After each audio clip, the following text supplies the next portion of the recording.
What is going on, everybody? Welcome back to the channel. I am Bearded Fortech. I hope everybody's having a great day. I'm having a wonderful day. We have a 2020 Ford Escape. The customer was having some transmission problems, and we're going to go over what the dealer told her and another transmission repair shop had told her. I actually fixed it, and I'm about to do another final test drive on it. So follow along with me. We're going to talk about, I got a whole bunch of paperwork in my hand that they gave her, but we're going to do another final test drive and I guess a drive cycle, I guess you could say.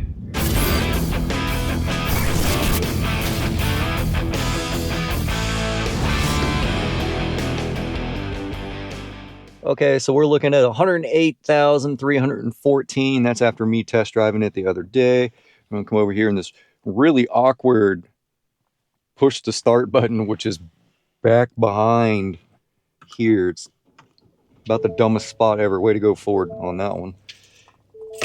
Anyway, let's talk about what the dealership told her was wrong with this car. And it's not shocking, to be honest with you. I got to cover up some of this, so I don't want to show customer or dealer. I'm not going to blast the dealership on which one it was, but I'm going to cover up some of this. This is our ticket. It's a 2020. It's got the 1.5 liter in it. Her concern, transmission concern, was told by the dealer she needs a new transmission.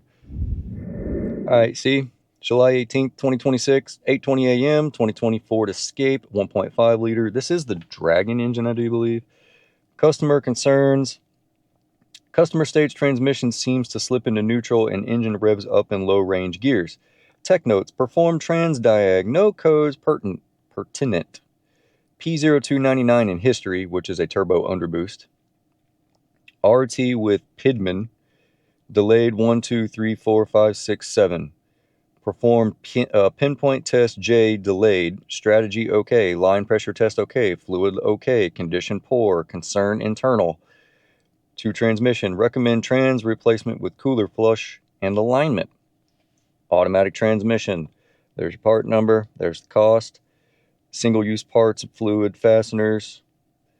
Remove and replace transmission assembly, flush cooler break-in procedure, programming and calibration, final road test. Yeah. Shop supplies. Okay. And total parts and labor, $13,098. So all he did was hook it up and look for codes and do a line test. But what he didn't say, there was a code in there, and I do believe it was a 718, which is the transmission output shaft speed sensor. You can see on this page, she took it somewhere and had it scanned. There was 2 codes right here in the IPC. There was 1 code here in the power steering control module. I did a software update on those. You can see right here, invalid data received from anti-lock brake system. I did a power steering control module update, and I did a ABS module software update, but I also replaced the sensor, and then I cleared the transmission strategy, and then I went on a test drive, and everything seemed to be fine. Everything is fine. So I'm going to go on another final test drive, but all this paperwork back here that you see is from where she's had her maintenance done. Yeah, you can see right here, she had a drain and fill. This was about a year ago. There's another one in here for the year previous to that. So she's had her services done on time, every time. So, and then I have a whole nother stack of papers over here from the dealership. I'm not going to go through all that because I'm not going to sit here and try to cover up everything, and I'm not going to blast the dealership. Let's just say that they didn't really do what I don't know how to say this. They didn't really do what they were asked to do. They just hooked a scan tool up to it, said it needed a transmission. And again, she took it to another shop, a transmission shop. She said all they did was hop in and drive it around the block, came back, said, yeah, you need a transmission. So that's that. All right.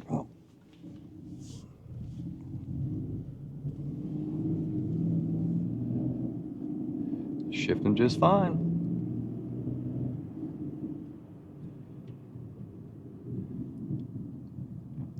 I know I just started the test drive, but that's the first drive of the morning. It's not even fully up to temperature yet. And all I'm doing is verifying my repair. It's a sensor that's on the side of the transmission.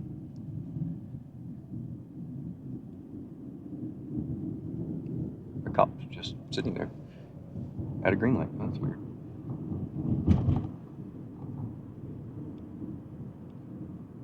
It's shifting just perfectly normal. It's not juddering, it's not bucking. Of course, I am doing a little bit of a drive cycle. And then when I come up to a light, I'll put it in neutral, reverse, park, reverse, neutral, back to drive.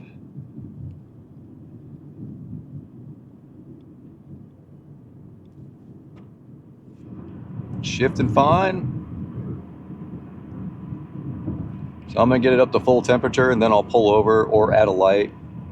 I'll go neutral, reverse, park, reverse, neutral, drive. And that's kind of a break-in procedure for these things. Then you got to drive around for a little bit and let it shift. It's learning how to shift all over again. And you're supposed to do that anytime you do any internal repairs, external repairs, like sensor-wise or a valve body. You don't have to do it if you replace a filter, which you cannot replace a filter on these anyway. That's internal. Just any major repair that you do to it, you're going to have to do a drive cycle and clear the adaptive learn, so it can learn how to drive all over again. It learns how you drive. Now, when she comes to pick this up, it may feel kind of funny to her because I've been driving it around for the past 25 miles. And they need anywhere from 50 to 200 miles to actually learn. So, but I'm going to do my best to do a really good break-in procedure so everything feels fine for her. So once I get up here somewhere, I'll pull over because we're getting up to temperature. I don't think the transmission's at full temp. That's just saying the engine coolant is at temperature. That does not mean the transmission or the engine oil is at temperature. All right, I'm gonna pull over right here. Neutral, reverse, park, reverse, neutral, drive. And then I'm gonna drive.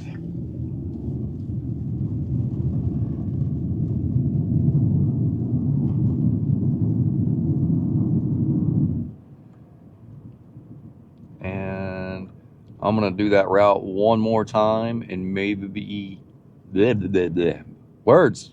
Maybe do that shift from neutral to reverse to park. That's also learning your neutral to reverse to park, reverse, neutral, drive. It's learning that too, which I don't know why you would need to learn that. I never figured that part out. Anyway, I'm gonna do this another time or two, and then we'll get it back over to the shop. I'll show you where the sensor is, and then we'll just do a final kind of walk around on the car and not really a walk around, but a final talk about it of what could have been done different. And then call the customer, see if she wants an oil change, 108,320, and then up here on the sticker is 108,747. So about 400 miles or so, give or take. See if you want to go ahead and do the oil change while I got it here. And I do believe we have boost.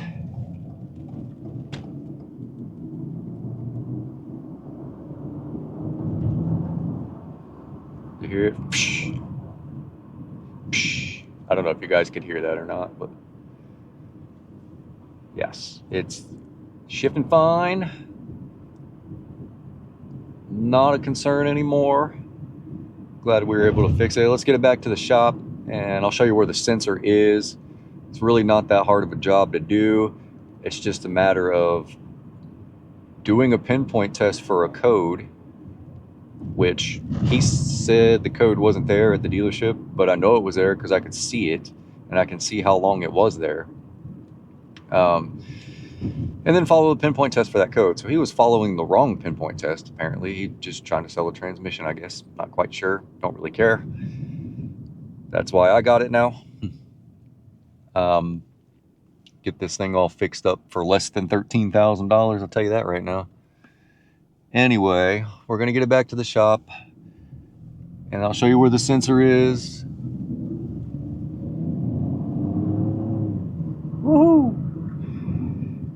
was a fun little car to drive. I'll show you where the show you where the sensor is, and then there's a bolt.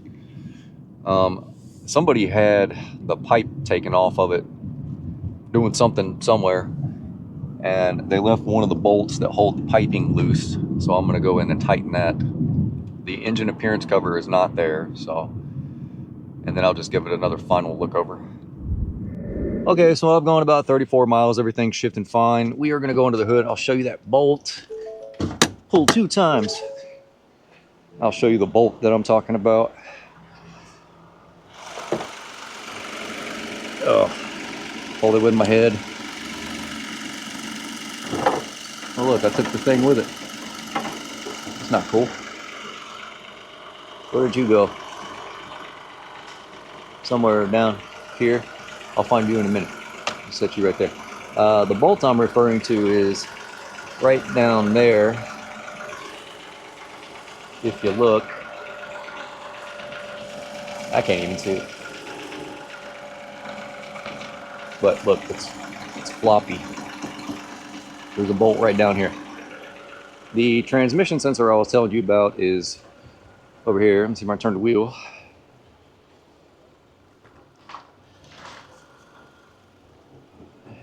You may not be able to get in here and see it. Back behind here. Actually, you might be able to see it right there. Get you in here. That guy right there. That's all it was. Now, it's not just replace a sensor. It's replace the sensor, clear some transmission adaptive learns, and then go through a drive cycle.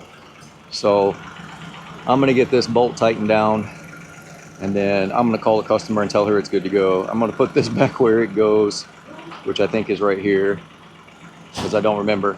Yeah, it's right there, but it goes this way.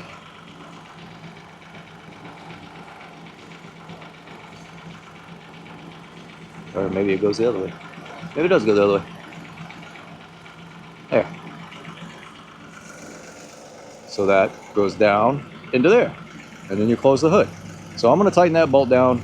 The sensor is good. There's no codes that returned. The test drove it, did a drive cycle. I went about 34 miles. Everything's good to go. I'm going to tighten this down, and then that's going to be the end of it for that. But we're going to talk about why did a dealership or a transmission shop just say, hey, you need a transmission. They didn't do a proper diagnostic. Here, I'll give you a little bit better view. So if you see this hose right here, then there's these 2 hoses. Just kind of move that out of the way. Right down there where my finger is, there's a bolt. If I move this. So I'm going to tighten that bolt up. It's a 10 millimeter socket. You don't need a deep, but you do need an extension to get around inside there. It does not have to be super duper tight. I know you cannot see where I'm at down here. Look at that. They didn't even attempt to tighten that down. I may need a deep, yeah, because this wasn't even down all the way.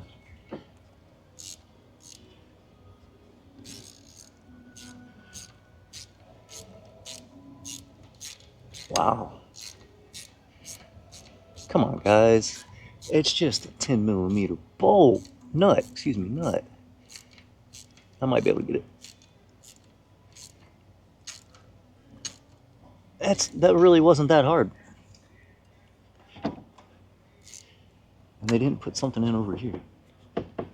Oh, it's in. There. That wasn't hard.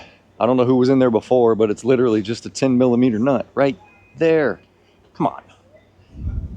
Okay, so why did the dealership or transmission shop, see, look, I put that back, goes across like that, and then bam, that's it. Why did they tell her that she needs a transmission? I could probably name a few reasons why, and those few reasons would be diagnostic skills weren't all that great. It may have been somebody that's inexperienced. They want to sell the customer $13,000 worth of parts, and which isn't right, because it's not always a transmission issue. In this case, it was a sensor. Everything's running fine. The transmission shop, she said, all they did was hop in and go around the block, and they didn't say whether it was fluttering or doing whatever it says she was doing. They just said she needed a transmission. Dave and I were talking this morning about shops.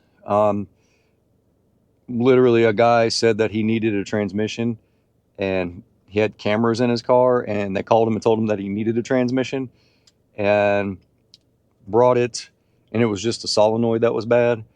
And he looked at the cameras. They never even pulled the car in the shop. So they never hooked a computer up to it, never pulled a car, or never hooked a computer up to it, never pulled it in the shop. No technician ever got inside of it. So that's just shady. You got to do right by the customer, guys. So in this case, she does not need a transmission. She needed a sensor, clear the adaptive learn, do a drive cycle as I did. I've gone 34 miles. It is running great. The boost pressure code is gone. These 1.5 Dragons do kind of lag a little bit. On low speeds, I guess you could say. Oh, there's something else I wanted to show you. Well, show you and tell you. When I said at low speeds, these things kind of do have a little bit of a lag sometimes. That's because these are 3-cylinders. It's a 1.5 liter 3-cylinder. It's the same engine that's in the Bronco. If you look, might be kind of hard to see, but coil, coil, coil. That's 3 cylinders. There's your high pressure fuel pump. Coil, coil, coil. These also have cylinder deactivation. Yes, this little 3-cylinder has cylinder deactivation. So when you are driving at a low speed in traffic, you can feel this thing deactivate, and then when you step on the throttle to try to go, it'll ooh. You know, it's not a shudder, but you can feel it kind of shake a little bit, and then it'll take off. Some people think that's a transmission problem, and it's not. This is a turbocharged engine. It's a 3-cylinder, and it has cylinder deactivation. So that's not always the case. It will deactivate the cylinder when it knows that it doesn't need a whole lot of engine power or throttle input. And then when you go to step on it, it'll activate the cylinder that it cut off, so you can continue to go on. And sometimes that will be a lag or a delay. That's the 1.5 liter. Again, it's the same engine that's in the Broncos. But in this case, she's all fixed up. I programmed her ABS control module software update. I did a power steering control module software update. I put the sensor in. I cleared the adaptive learn. I did a drive cycle. This thing is shifting like butter. It's great. I'm going to call her and see if she wants to do the oil change, because she's got about 400 and something miles to go before she needs an oil change. Might as well do it while I got it here. If she doesn't, that's fine. It's totally fine. Other than that, her car's ready to go. I've done my part, and hopefully she's happy with it. If you guys got any questions about transmissions, sometimes all it needs is an adaptive learn reset. I know on the trucks you can turn them off after you clear it. You can drive for about 50 miles and then turn it off. This one does not give me the option to turn off the adaptive learn. But anyway, I love you guys. Thank you for watching. Thanks for hanging out. I hope everybody has a great day, night, whatever time it is in that part of the world that you're at. But I will see you guys on the next one.